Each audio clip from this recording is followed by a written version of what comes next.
সম্মানিত viewers, sports নেটওয়ার্কে আপনাকে স্বাগতম।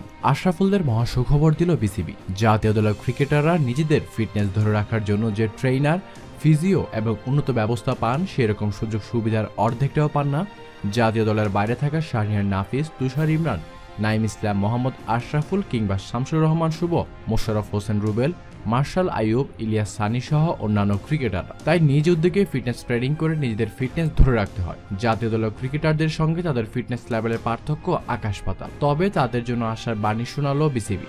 এই ব্যবধান কমিয়ে এনে জাতীয় দলের বাইরে থাকা ক্রিকেটারদের জন্য ফিটনেস ট্রেনিং এর ব্যবস্থা করেছে বিসিবি। তাদের জন্য সব ধরনের জাতীয় দলের ট্রেনারও থাকবেন বলে জানিয়েছেন বাংলাদেশ দলের প্রধান নির্বাচক মিনহাজুল আবেদিন নান্নু। প্রতিনিয়ত খেলার সংবাদ জানতে এখনই চ্যানেলটি সাবস্ক্রাইব করুন। আজ মিরপুরে এই বিষয়ে তিনি জানিয়েছেন, অক্টোবরে শুরু হচ্ছে জাতীয় ক্রিকেট লিগ।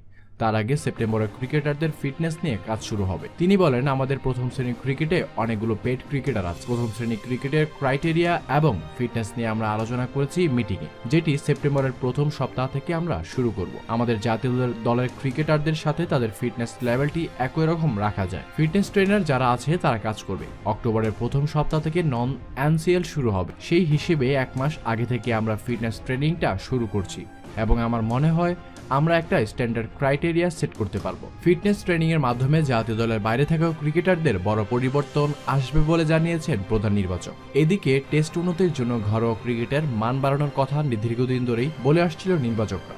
পাশাপাশি প্রতিযোগিতা বাড়ানোর কথা বলছে দীর্ঘদিন ধরে। মিনহাজুল আবেদিন নান্নু বলেছেন, এটি নিয়ে আমরা কাজ করছি।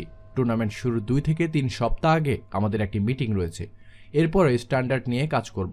এনসিএল এর স্ট্যান্ডার্ড ঠিক রাখতে চাচ্ছি। আমরা টেস্ট ক্রিকেটে যদি ভালো ফলাফল চাই, তাহলে আমাদের প্রথম শ্রেণীর ক্রিকেটকে একটি প্রতিযোগিতার মধ্যেই আনতে হবে। সেই হিসেবে আমি মনে করি সবারই ইনভলভমেন্টের লাগবে। আশা করছি এই বছর থেকে আমরা ভালো কিছু শুরু করতে পারব। ধন্যবাদ জানাচ্ছি আপনার মূল্যবান সময়টুকু দিয়ে এই ভিডিওটি দেখার জন্য। ভিডিওটি ভালো লাগলে এখনই লাইক, কমেন্ট, শেয়ার করুন।